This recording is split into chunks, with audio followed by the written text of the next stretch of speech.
Hola amigos, bienvenidos a una emisión más de Libros para afrontar el fin del mundo. Estamos ahora de visita. Venimos a visitar aquí a nuestra compañera Efigenia Rapsoda, que nos hizo el favor de invitarnos a su casa a ver su ofrenda. Y a comer, porque Y a comer todo el mucho. día creo que va a ser de comer. Y bueno, vamos a grabar este pequeño programa. En esta ocasión vamos a hablar sobre el libro Los culpables de Juan Villoro.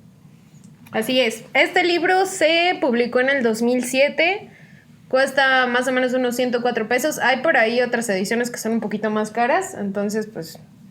El doble. Ajá. Sí, como normalmente está como en unos 200, pero esta es una edición que sacaron ahorita como muy económica. No tiene prólogo, no tiene nada, está nada más literal las historias. Y bueno, pues por 104 pesos está bastante bien. Sí, está bastante bien. No sé cuántas páginas tiene. Como Tiene unas unas 150, 145 páginas. Y consta de 6 cuentos y una novela corta. Ajá. Yo quería platicar sobre la edición original, digamos la que tiene la iguana. Esa edición, aquí en la parte de atrás nos cuenta el que la diseñó, que es Alejandro Magallanes, que fue la primera edición de Almadía que tiene la doble portada, que es una edición, digamos, es un tipo de portada muy clásico para la editorial, con un tipo de papel que es como tipo cenizo y que viene recortado. Y con esta edición de Los Culpables, con la primera fue con la que se inauguró ese tipo de portadas que hoy en día son como muy clásicas para la editorial. Les vamos a poner ahí una imagen para los que no sepan, digamos, no saben cuáles son, ahí para que más o menos la identifiquen. Nos presentamos, ya mencionamos a Efigenia Rapsoda. Acá el gallito de Jojutla. El gallito de Jojutla y el pelón Díaz. Que mi peinado está inspirado en una foto de chiquitos que tenemos mi hermana y yo, porque la otra vez, ¿quién preguntó? Yo creo que yo te estaba preguntando. Ajá. Estábamos hablando de mundiales de fútbol, que sí viene al caso para este programa. Y en el mundial del 2002, un futbolista brasileño que se llama Ronaldo tenía un peinado así que estaba bastante raro. Pero yo era un niño chiquito en el 2002 y fui con mi papá a la peluquería y estábamos bromeando que me iba a hacer este corte. Y mi papá dijo, sí, háztelo. Y entonces me lo hice cuando estaba súper chiquito. Entonces el otro día, creo que fue mi novia, vio una foto en la que salgo así y dijo, ¿qué onda? ¿Qué tenías en la cabeza? Y entonces ya le expliqué toda la historia de por qué tenía el pelo así, porque está muy raro. Y yo debo de admitir que aunque he visto miles de veces esa fotografía, jamás me había dado cuenta que tenía el cabello raro. O sea, yo pensé que se le veía medio peloncito ya, ¿no? Ajá.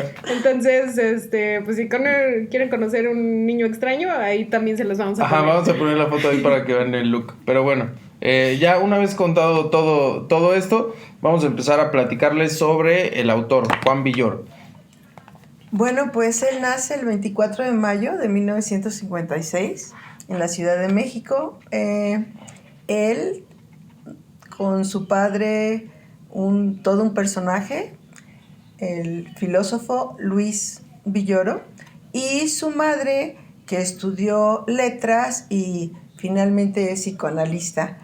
Él tuvo mucho interés por estudiar la carrera de medicina, sin embargo se fue por sociología, estudió en la Universidad Metropolitana y sin darse cuenta, cuando salió de la preparatoria, pues se quedó clavado con los libros y por ahí lo atraparon. Que de hecho mencionaba en una de las entrevistas que de los primeros que cuando era niño realmente no leía. Para nada. Y que entonces un amigo le contó sobre un libro de José Agustín. Ajá. Y le dijo, pues leí un libro, y el otro como, ay, ahora, eso. Sí, y me gustó, que era lo peor de todo. Entonces él leyó el libro y realmente se sintió muy identificado con la historia, y a partir de eso fue que realmente empezó a hacerse como un hábito para él la literatura, que pues lo hemos dicho muchas veces, pero realmente la mayoría de los autores lo que primero son lectores. Son lectores.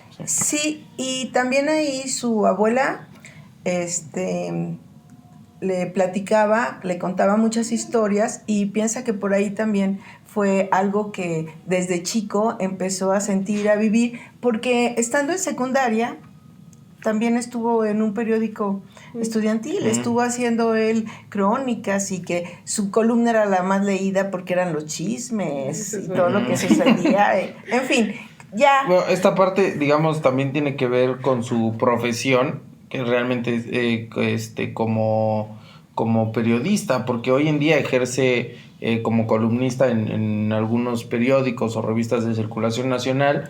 Internacional también. Y también una de las cosas que platicábamos del fútbol, que es una de sus grandes pasiones, en los mundiales normalmente se le invita como a participar como cronista o hacer algunos comentarios respecto no solo al evento deportivo, sino a toda la magnitud social que tiene el evento deportivo. Él lo que dice que es afición de la afición. Entonces, él es aficionado de la afición, sí. Entonces realmente lo que se fija mucho es cómo es toda la interrelación de las personas alrededor de ese momento específico. Es que relacionado con el fútbol y los personajes como que lo marcaron fue Ángel Fernández, ese cronista del fútbol. Entonces dice, es que él siempre tenía algo, pero además era una gente muy culta y siempre relacionaba con otras cosas. Entonces él lo oía y se quedaba impactado porque piensa que esa manera de utilizar las palabras y de encontrar ese juego y ese humor y en las situaciones más dramáticas y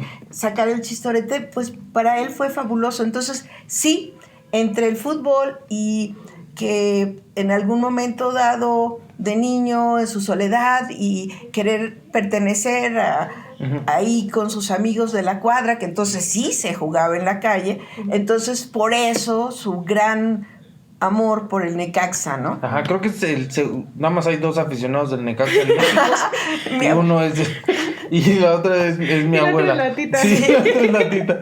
Entonces, sí, dice que ahora no lo puede creer que fue un juego. Dice, ¿qué? ¿En Aguascalientes, el Necaxa? Pero si es un equipo de japoneses, o sea, porque el público era japonés, porque pues como allá está la Nissan, ajá. entonces yo le decía, ¿qué es esto? Dice, pero no importa, nunca puedes cambiar de tu equipo. Sí, no. Y es muy curioso cómo esta parte del fútbol normalmente los intelectuales pues obviamente lo ven como algo, del como populacho. Entretenimiento de las masas, etcétera, y él pues es una de sus grandes banderas, como el fútbol, tiene libros de fútbol, etcétera, Sí, y no lo ve como algo malo, sí. Pero hay una situación, ¿no? Creo que él también parte de su carrera, la sociología, o sea, la ve ahí, ¿no? O sea, puede ubicar todo eso, no lo separa, ¿no? Es parte de, y son muchas cosas las que se juegan, y es real. Sí. Hay más miembros en la FIFA que en la ONU. Que la ONU. Entonces, se vale. Sí. Bueno, aparte de ser periodista, de obviamente escribir novelas, cuentos. También escribe teatro, que ya fue algo en lo que incursionó un poco más grande, que de hecho todos nosotros vimos, yo solo he visto una de sus obras, no sé, digo... Viva no. No sé, Miguel. En realidad mi acercamiento fue por Egmont, que es una traducción que él hizo para la Compañía Nacional de Teatro. Me encantó, yo quería que todo México la viera, la viviera, porque creía que por el momento que estábamos viviendo políticamente era súper importante. Y después hizo una traducción y después vi conferencia sobre la lluvia, que bueno, genial. Y esta parte es interesante de sus traducciones, porque él de niño, su papá decidió que tenía que estar en el colegio alemán. Él se sentía, horrible, porque estaba en el grupo de puros alemanes, entonces él no tenía con quién practicar el alemán en su casa. Además, pues la cultura, una disciplina, y decía, ¿yo para qué, no? Sin embargo, él tenía ese enojo, ese rechazo. Pero llegó un momento en que, pues, el encuentro a través de la literatura, de la música, y bueno, pues, la verdad, ahora yo creo que agradece haber estado ahí, porque esto le ha dado más herramientas, porque ha podido leer los libros en su idioma original y también, pues, hacer las traducciones. Estuvo embajador en Berlín, bueno, agregado cultural, ¿no? No es embajador, agregado cultural, viviendo 3 años allá. Y bueno, pues yo creo que son experiencias... Sí, y bueno, yo quería también, aprovechando digamos que salió el tema, a toda la cultura que tiene, yo creo que es de los intelectuales que tenemos hoy en día que es como más abierto a compartirlo con el público, porque no solamente es muy común encontrarlo en ferias del libro, en ponencias, etcétera, sino que aparte aborda muchos temas. No es una persona que sea como, pues yo hablo de esto y a mí no me sacan de ahí. De hecho, de muchos de los libros que hemos leído hay conferencias. De él, sí. En el que leímos de Sergio Pitol, él tenía uno. De las pocas cosas que hay en YouTube sobre ese Juan libro Rulfo, es de Villoro. Entonces sí, aborda muchos temas y obviamente pues está todo el tiempo promoviendo la cultura. Yo creo que el testimonio más grande de es su ingreso en el Colegio Nacional. Y lo más interesante, o creo que pues una de las satisfacciones más grandes para él haber entrado ahí, es que estuvo su papá presente. Su papá tenía años estando en el Colegio Nacional, una figura brillante en la cultura mexicana, y pues mencionan que es la primera vez que se da ese caso, de que en un mismo tiempo se encuentran padre e hijos, miembros. Y él se dedica precisamente a eso. Cada semana, ahorita, por ejemplo, con la pandemia, él, los lunes parece que tiene su programa donde uno puede estar y viéndolo a través de internet, y está comentando 1 o 2 libros. Entonces, es una gente muy, muy brillante, que tiene mucho y nos sigue dando, ¿no? Sí, la verdad, y pues le queda mucho por dar todavía a la cultura mexicana. Lo ponen como ejemplo y representante de nuestra generación. Sí. Nuestra generación. Sí, de la nuestra, pues no. No tenemos a nadie, güey. Bueno, no sé si quieran mencionar algo más del autor o ya vamos a hablar un poco más sobre el libro en sí. No, ya sí estamos, ¿no? Ok, sí. Vamos sobre el libro. El título es Los culpables, y una de las cosas que queríamos traer a cuenta es que realmente, como ya les mencionamos, son 6 cuentos y una novela corta.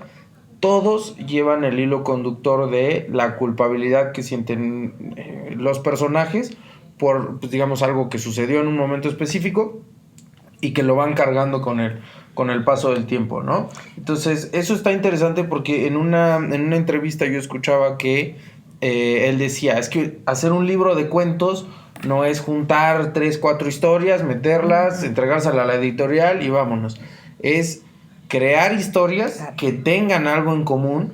No importa, o sea, no tienen que ser iguales más bien, pero que sí tengan un pequeño detalle conductor, ¿no? Que les genere como ese aglutinante, ¿no? Sí, por eso creo que cuando mencionan en uno de los cuentos, Los culpables, que sin culpa no hay historia, es la esencia del libro. Del libro, sí.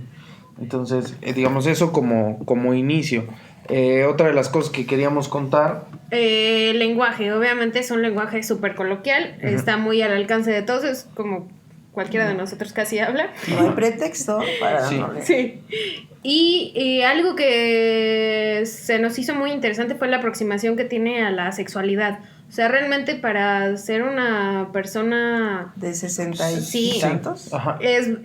Lo toma con bastante naturalidad. Entonces, realmente en casi todas las historias hay alguna connotación sexual, pero lo hace sin ningún tabú, ¿no? Realmente con mucha naturalidad y pues está padre eso. Sí, digo, el libro fue escrito en 2007, pero pues tomando en cuenta la edad del autor y todo, el hecho de que lo pueda escribir sin ningún tabú, pues sí se nos hizo como muy, muy interesante, ¿no? Y es algo que además, hablando sobre el libro, que es muy contemporáneo, todavía lo hace más, ¿no? O sea, realmente, pues en esta época, pues es algo bastante normal y entonces pues también está reflejado en la literatura. Y el tema del lenguaje yo creo que tiene que ver un poco con su personalidad y con lo que vivió. Él contaba que cuando empezó a leer, o parte por lo que no leía, es porque agarraba que una maestra les puso a leer clásicos en 6º de primaria y dice, y dice, no, pues no, o sea, no me entraba, ¿no? Me En topé con español pared. antiguo.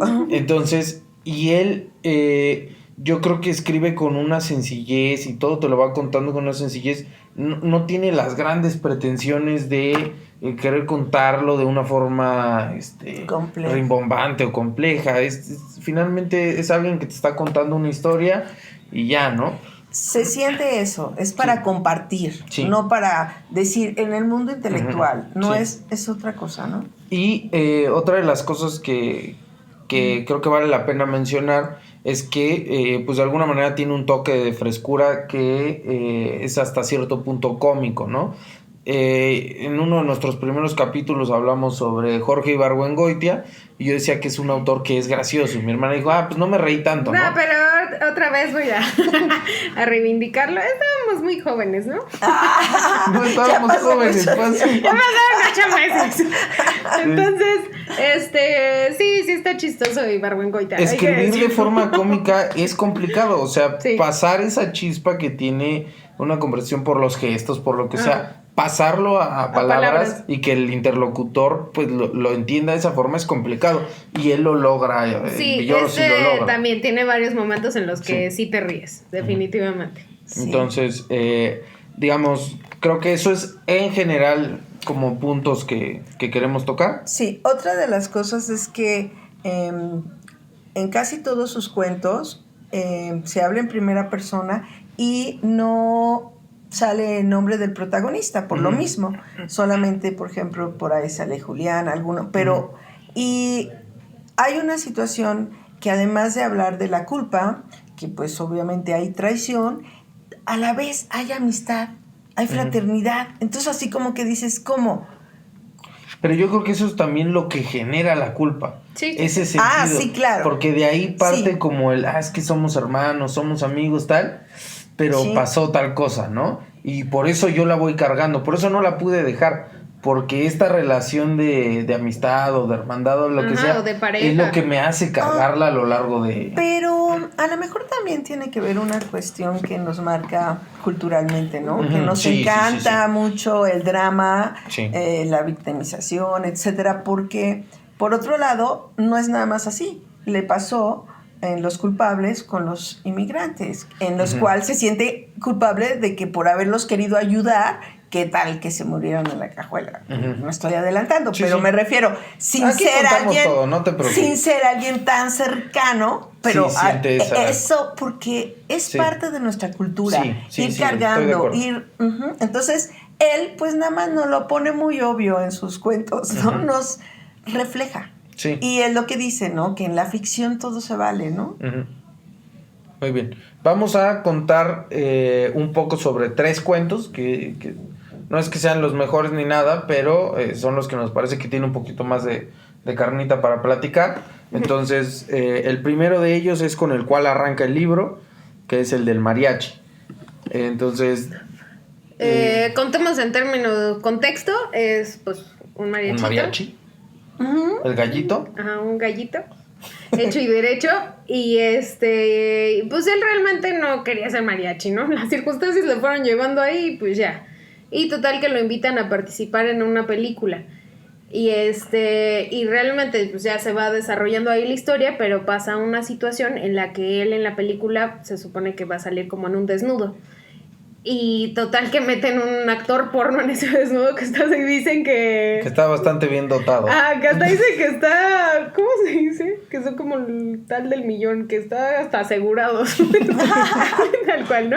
Entonces, cuando sale la película todos están impactados y pues ya se empieza a hacer todo un relajo, porque él después obviamente desarrolla una inseguridad a partir de eso, porque pues no es real, ¿no? Y pues de ahí va la historia, más o menos. Ahora, de las cosas que vale la pena tocar de esta historia es uno, el uso de la figura del mariachi, que es un símbolo nacional, pero no solo es la historia de un mariachi, sino un poco los complejos, bueno, no, como que lo caricaturiza, porque en esta película en la que va a salir no solamente sale desnudo y lo del miembro, sino que va a ser un personaje homosexual. Es gay, entonces pues es la figura del mariachi, pero de alguna manera pues un poco como decías tú... Sí, es una antítesis, antítesis del mariachi. Del mariachi. Sí. La verdad es que sí, es impresionante porque todo lo que él tiene que hacer, que finalmente es famoso y tiene todas las chicas ahí, todo lo que sea, él no está a gusto, no está satisfecho. No está satisfecho porque finalmente él no lo buscó, él no quiso ser mariachi. Se dio porque su papá tomó la decisión y entonces hay una situación tan grave que hasta la lleva al psicoanálisis, ¿no? Pero, y sí es curiosísimo ver que nunca nos imaginamos que pesaba tanto un sombrero y hasta eso le pesaba, ¿verdad? Y el caballo, pues ¿cuál caballo? Él hablaba de que no, a mí me gusta andar en transportes que no van ensuciando por el camino y no sé qué tanto. O sea, la verdad, nada que ver, ni eso le hace feliz, ni las mujeres, ni el vino, nada, es otra cosa, ¿no? ¿Algo más del mariachi? Yo quiero decir que fue la historia con la que más me reí. O sea, honestamente, toda la parte de esto, de lo del pene, está muy chistoso. Incluso ahí de lo que hice de los jitomates y quién sabe qué. Está muy simpática la historia, pero sí, realmente también todo el trasfondo que tiene de que finalmente no era lo que quería y de ser una figura tan importante en nuestra cultura, que por cierto, pues ahí fuimos a ver a los mariachis. Fuimos a Garibaldi, sí. De ser una figura tan importante, realmente ver una situación que no te imaginarías, ¿no? O sea, finalmente es un mariachi súper famoso, pero tiene 1000 complejos en su mente. Describe que llenaba el Estadio Azteca y... Sí, pero él no... Y giras por todos lados, pero él... Y le encantaban las mujeres de cabello blanco. Sí, a lo mejor ahí tendrías... ¿Algo? Tendrías sí, completamente blanco. Sí. Completamente blanco. Y hablando de la culpabilidad, ¿cuál es la culpabilidad del mariachi? Pues yo creo que esto de no serse fiel a sí mismo en el hecho de que él no quería ser un mariachi, no quería hacer todo, ¿no? Ni la película, se dejaba llevar. Sí. Fue así, ¿no? Sí, bueno, ellas, las mujeres con las que andaba, tomaban las decisiones, todo. Sí, y yo creo que esa es la culpa que él carga. Pero porque había quedado huérfano muy pequeño, ¿no? Te lo manejan así un poco, ¿no? Sí, aparte, bueno, la figura del papá y así. Sí, era muy... Entonces, pero bueno, finalmente, pues sí, como que se va dejando llevar y esa yo creo que es su mayor culpa. Pasamos al siguiente cuento, que es Orden Suspendido. No es el siguiente en el libro, es como el cuarto, quinto, pero bueno, Orden Suspendido. Y cuéntanos cosas que te hayan llamado la atención. Bueno, a mí me llamó mucho la atención... No solamente el protagonista, que se dedicaba a limpiar vidrios en edificios muy altos, sino que también su pareja, ¿no? Su pareja, que era una mujer que se afligía por todo. Sí. De esas que casi no hay en México. Sí. Que no.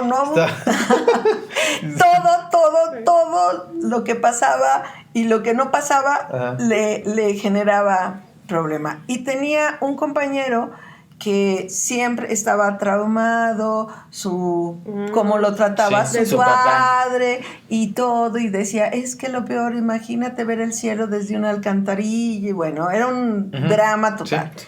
Sin embargo, él, pues estaba haciendo eso, y llama la atención cómo de una manera muy...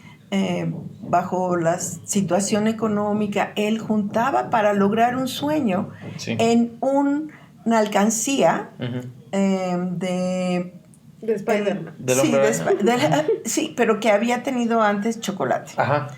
Me imagino que de en polvo. Bueno, ya iba siempre guardando su alcancía, billetes de 20 pesos. Es súper interesante cómo le llama la atención en un determinado piso ver a un pintor y las manchas y lo que hace y todo, y él se quedaba ahí extasiado.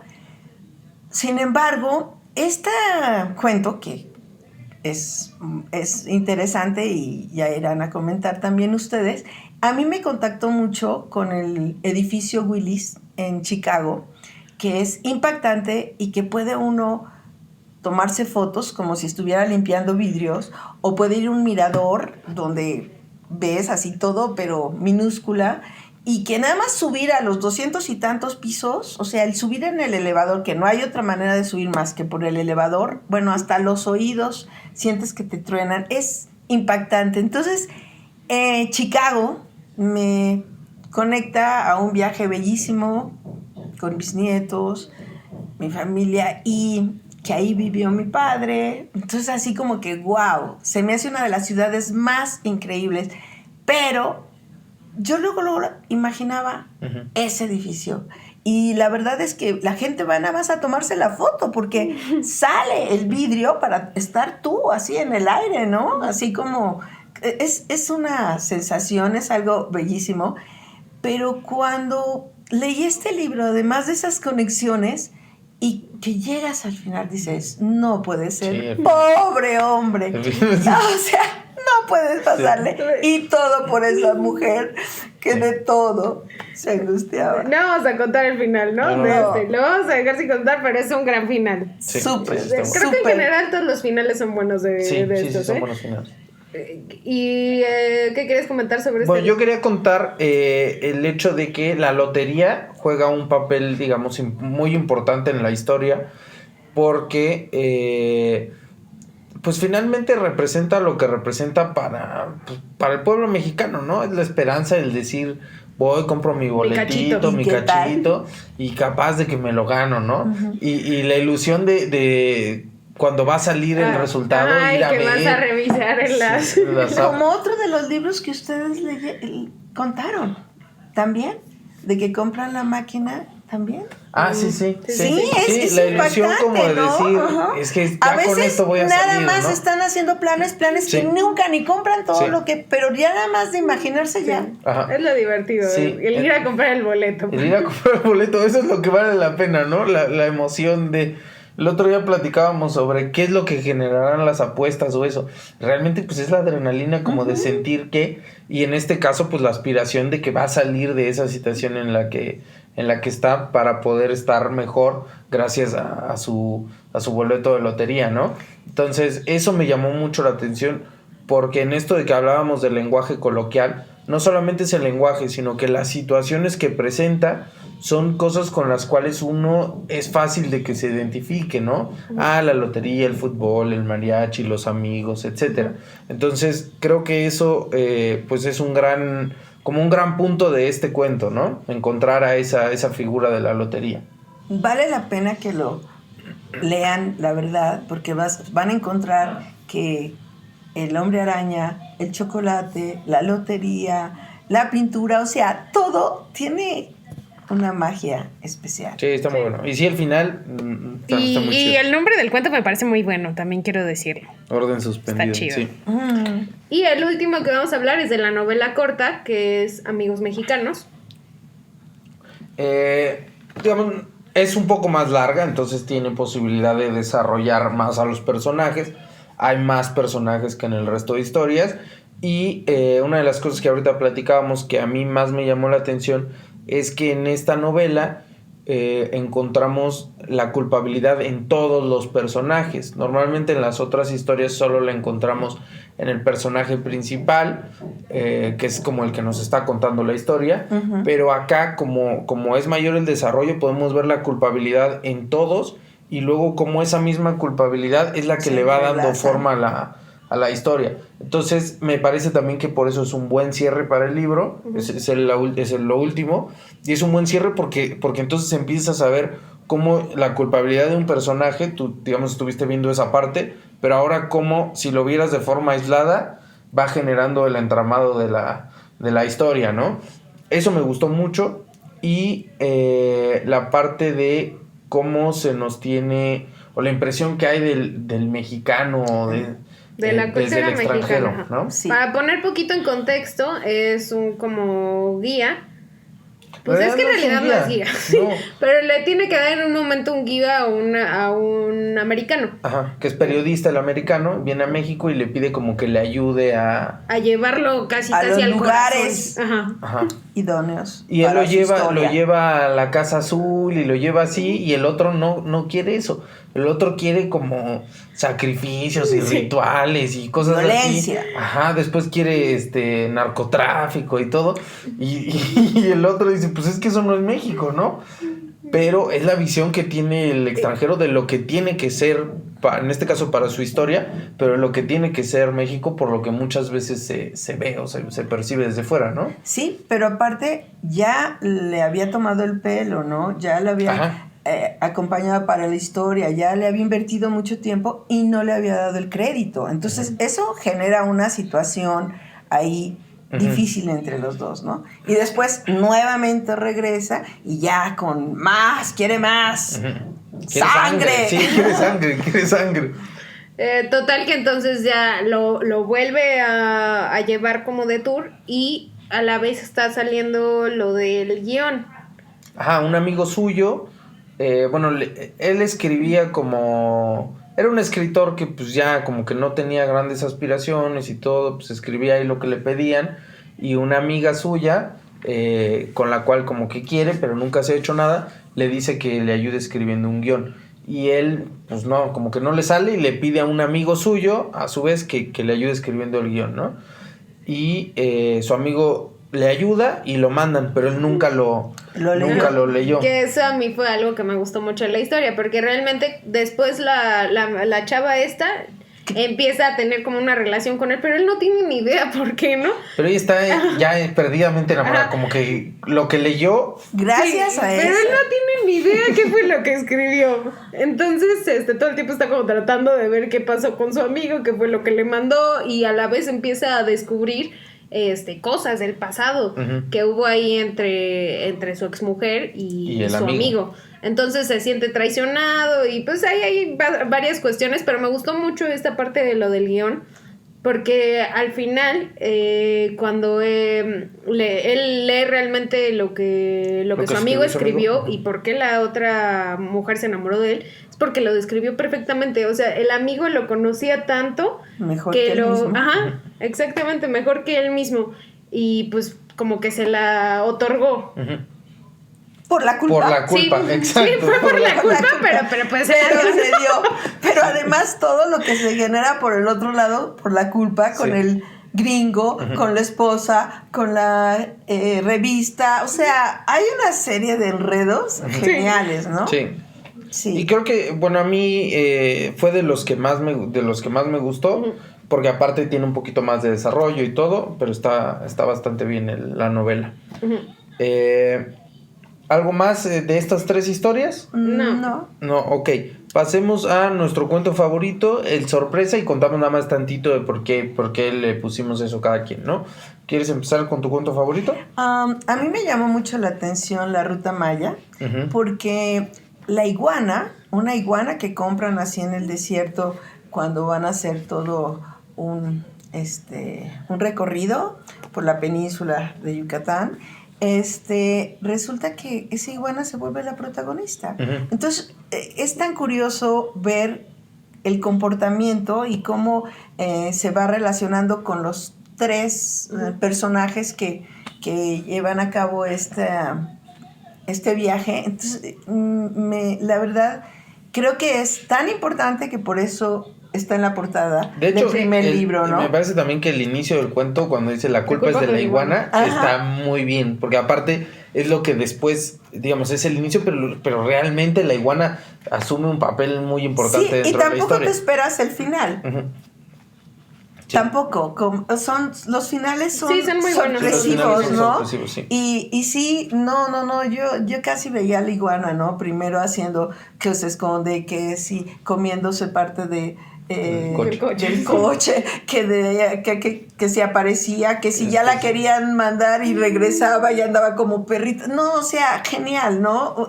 Sí hay una situación bien interesante, cómo maneja todo, ¿no? Hasta cómo los asaltan. Mientras les están contando una leyenda, aprovechan para asaltarlos y quitarles cosas, los tapones del carro y todo, o sea, y también sale un poquito esta parte de la suerte por el Chevy que se gana, el protagonista, si no, no hubieran podido hacer el viaje, o sea, está muy, muy interesante, pero este de la iguana y bueno, la verdad, la ruta maya y todo como que te suena, sí, ¿no? Sí. Historia, me gustó. Pues mi cuento, ¿qué fue? Favorito. A mí el favorito fue el de Amigos Mexicanos. Ah, cierto. Ese fue mi favorito. Y mi cuento favorito es Los Culpables, que es justo el que le da nombre al libro, que son dos hermanos que pues finalmente yo creo que me gustó porque yo creo que es de los cuentos en los cuales el sentimiento de culpa es como un poco más fuerte por la relación que hay. O sea, sí, con los amigos se siente la culpa, pero con los hermanos siento que la traición. Es traición, entonces sí se siente pues un poco más fuerte esa parte. Por eso fue que me gustó ese cuento. La historia está bien y creo que no tiene cosas tan originales como otros, pero el sentimiento de culpa sí es un poco más fuerte. A mí me llama la atención ahorita que mencionas, porque en varios de los cuentos viene la cuestión del guión de cine. Sí. O de que va a escribir un libro. Ajá. Entonces, ¿cómo también es un vínculo dentro de estos cuentos? La cuestión de los guiones, ¿no? Sí, del cine, o que se quedó ahí y no lo terminó de escribir, o que tenía que hacer el reportaje. O sea, sí, es muy importante porque es de escribir, ¿no? Sí. Y a mí, la verdad, sí me imagino que cuando el protagonista quiere salvar a los inmigrantes, pero hasta cierto punto porque le da cosa verlos ya con los ojos casi saltados, deshidratándose todo, y no quiere llevarlos en el carro y los meta a la cajuela. La verdad es que esa parte donde él se siente culpable y dice, me paro ya aquí en la sombrita a ver qué pasó, y que se los encuentra que se devoraron las Sandy todos muertos de la risa y con las... No, o sea, se me hace extraordinario, o sea, cómo lo maneja, ¿no? Me encantó, aparte la sandía me encanta. Además. Muy bien. ¿Cuánto sorpresa? Ay, la verdad, esta del fútbol, del silbido, no, me impactó su final. Siento que sí, esta parte de todo el drama de un jugador de fútbol, y la cuestión en cómo va describiendo hasta las mujeres que se relacionan con él, todos los sucesos, sí, es los trillizos coreanos, o sea, todos los nombres, todo, pero la situación que va viviendo, sus lesiones, o sea, como que creo que la gente que ama el fútbol, pues obviamente que le va a encantar, pero nunca me imaginé el final. Y el final me mató. O sea, se me hizo genial. A mí también fue mi cuento sorpresa. Y como nos gustó mucho el final, lo vamos a leer. Para spoilearlo bien. Pero voy a pedir aquí que hagan un silbidito para poder empezar esta historia. Súper buen silbido que hice. Yo lo hubiera hecho. Bueno, oí un silbido. Patricio estaba descolgado en punta. Vi su camiseta, enemiga para ambos. Le pasé el balón. Quedó solo ante el portero, pero no se contentó con anotar. Hizo un sombrerito de embrujo y acarició la pelota rumbo al ángulo. Admiré esa jugada que nunca fui capaz de hacer, y era tan mía como los abucheos y los insultos y los vasos de cerveza que me arrojaban y señalaban algo al fin distinto. Salí del campo y comenzó mi vida. Wow.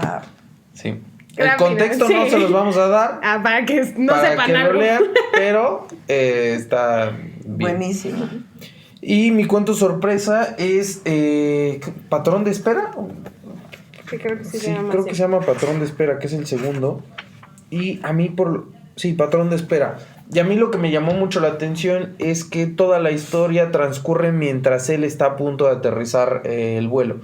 Entonces, realmente todo esto del sentimiento de culpa, etcétera, va pasando en su mente, y él se va haciendo una idea, una historia. Es que si no puedo alcanzar a la conexión, etcétera, y aterriza el avión y se acaba el cuento.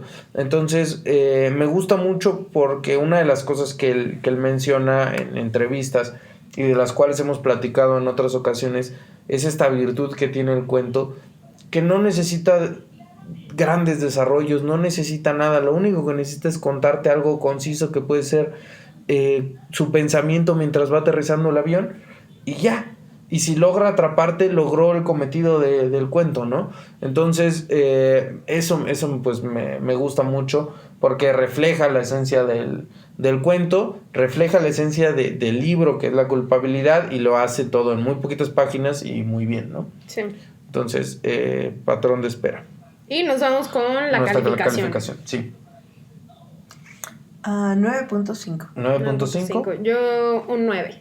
Y yo también un 9. Está bastante recomendable el libro. Sí, está muy bueno, está muy buen precio y algo que mencionábamos en el reseñando, no tiene las grandes pretensiones, pero realmente es un libro que te entretiene totalmente. Uh-huh. O sea, sí es uno que, pues sí, por unas sentadillas, Sí. El metro, lo que sea. Sí, pero aparte como son te vas a cuentos, divertir. puedes leer 2 y ahí lo dejas, luego lees otros, o sea, no, digamos que está muy fácil. Te lo de facilita leer. todo. Sí, Uh-huh. sí, sí. Y la pregunta del millón, ¿lo leerías antes del fin del mundo? A todos me están viendo a mí y la respuesta es sí. Este sí lo leería antes del fin del mundo. Órale. Ajá. Me pareció muy bueno, me gustó mucho. Están chidas las historias, están divertidas. Sí. Ok, yo... Sí, también, creo que sí lo leería, sí. Sí lo leería antes del fin del mundo. Yo no. Buscaría otros libros del autor. Muy bien, muy bien. Ahí está. Para Ya, que vean. esa respuesta aplica Ajá. para todos, eso Sí. podemos decir, está bueno. Así. Y pues ya, creo que de nuestra parte sería todo. Espero que siga grabando la cámara. Ah, sí, es cierto, pues casi. bueno, a ver qué hacemos. Y sin más por el momento, pues nos despedimos y nos vemos la siguiente semana. Bye.